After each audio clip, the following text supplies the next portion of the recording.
Emma was 16 years old and loved spending her afternoons in the Old Town Library. The library was quiet, filled with the smell of old paper and wooden shelves. She always chose the same corner near the history section, where the sunlight came through the big windows. It was her secret place, where she could read, dream, and forget about the world outside. One afternoon, as Emma opened a heavy book about explorers, a small, folded note slipped out. Her eyes widened as she picked it up. The note said, "Do you like books as much as I do?" Emma's heart started beating faster. She looked around the library, but no one was watching her. The mystery made her smile, and she carefully put the note back into the book. The next day, Emma brought a pen and paper with her. She wrote, "Yes, I love them. Who are you?" She placed her note in the same book and waited eagerly. A few days later, she found another reply. "I am someone who loves the library like you. Let's share our thoughts here." Soon, Emma and her mysterious friend began exchanging notes regularly. Their words were full of curiosity, laughter, and dreams. Emma's heart raced each time she walked into the library, wondering what new note would be waiting. The messages became longer, more personal.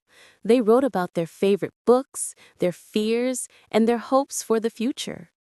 Emma began to feel close to this unseen friend, someone who understood her in a way no one else did. One note made Emma stop and blush. It read, "I think I like you, even without knowing your face." Emma pressed the paper against her chest, her cheeks turning red.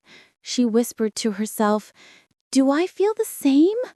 For the first time, she realized that this secret game was turning into something more, something like love. Weeks passed, and Emma couldn't stop wondering who the mysterious person was. Finally, one note said, "Meet me in the library garden tomorrow at 4." Emma felt nervous all day. When she arrived, she saw a boy her age sitting on the bench under the big oak tree.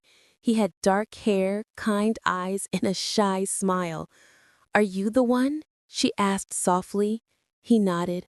"My name is Daniel." From that day, Emma and Daniel spent more time together.